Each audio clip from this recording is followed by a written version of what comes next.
All right, let's talk about what's happening right now at the white-hot center of the tech world, the AI wars. And look, this isn't just one simple battle. We're talking about a massive multi-front conflict, a fight for talent, for users, for who has the best tech, and really a battle for the future itself. So, let's dive right in. It really all boils down to this one powerful idea. You see, for years, the big fight was always about who could build the absolute best product. But now, the game is completely changing. Think about it. When basically anyone can build or even just copy a really powerful AI, the real fight shifts. It's no longer just about the product. It's about who controls access to you, the user.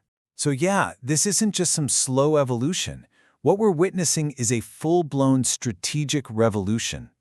All the old advantages, the old moats that used to protect these companies, they're drying up, and brand new ones are being dug at lightning speed.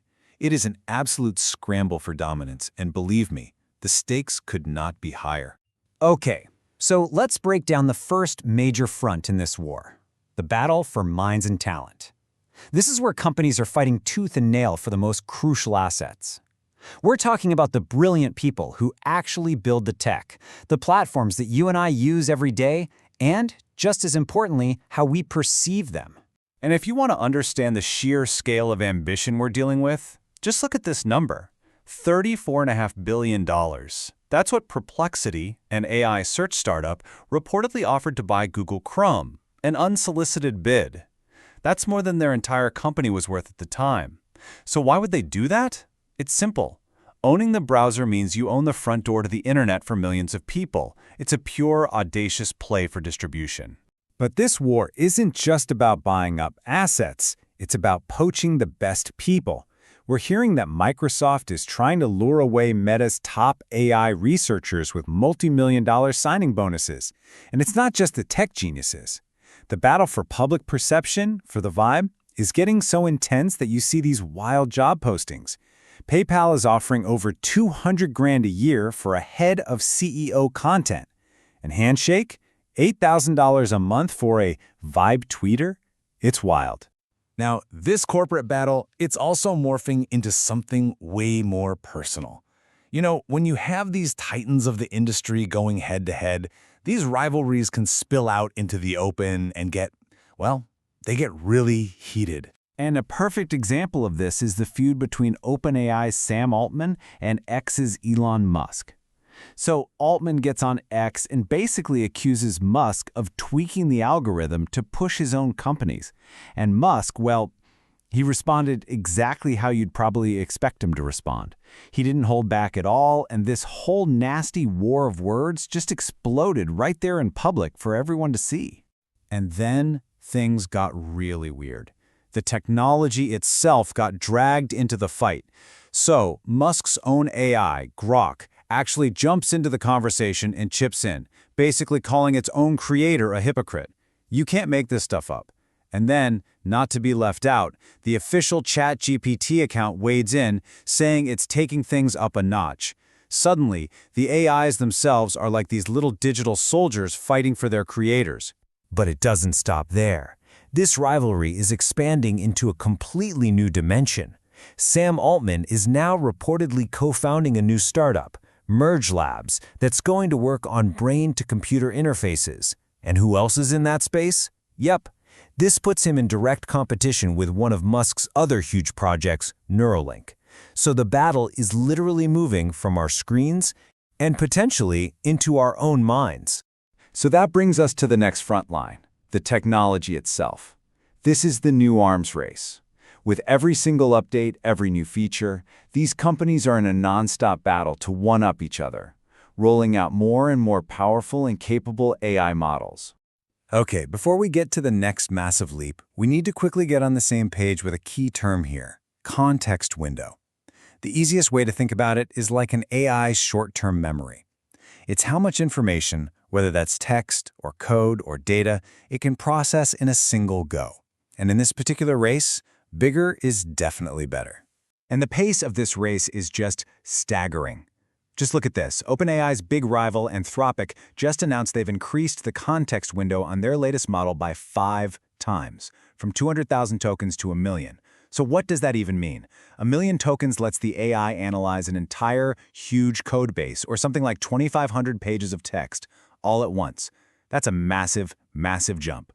Of course, you can't expect OpenAI to just stand still, right? They're firing right back. In what feels like a direct response to the competition, they've rolled out a whole flurry of their own updates. They've given us new modes to control how fast the AI thinks. They've bumped up the usage limits for users. And they brought back their super powerful GPT-4o model for people who pay. It's just this constant, relentless back and forth.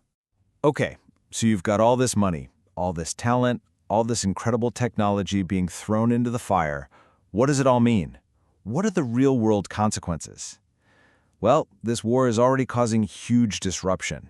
And it's also forcing us to ask some really fundamental questions about trust. Let's take a look at one industry that's really feeling the heat: consulting. We're talking about a $300 billion behemoth, an industry that has survived, well, pretty much everything for decades. But now, a lot of people are asking the big question: is AI the one disruption that could finally bring it all crashing down?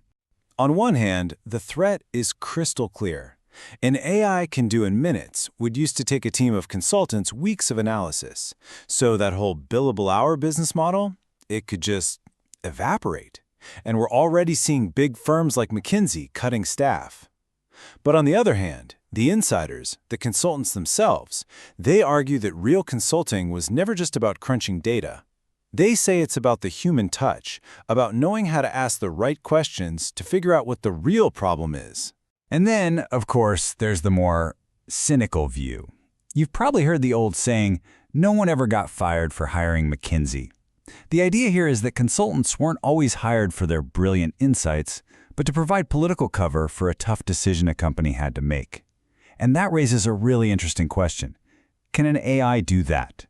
Can an AI be the fall guy? It really makes you think about what the business was all about in the first place. And this leads us to what might be the most important part of this whole story. We spent all this time talking about what the companies want, but what about us? What do we, the people who are actually going to use these things, what do we really want from these incredibly powerful new tools? Well, the answer might be a little troubling. It turns out what we want might not be what's best for us. A recent study found something pretty startling about our own biases. When people are given a choice, they consistently prefer an AI that's a sycophant, one that just agrees with whatever they already believe, over an AI that tells them the hard truth, one that might actually challenge their views. So as this massive AI war keeps raging on, fueled by billions of dollars and literally the brightest minds on the planet, it all comes down to this one fundamental question for all of us. What is the end game? What are we actually building here? Are we building a tool to help us get closer to the truth? Or are we just building the world's most powerful, most convincing confirmation bias machine? And honestly, the answer to that question might end up saying a lot more about us than it ever will about the technology.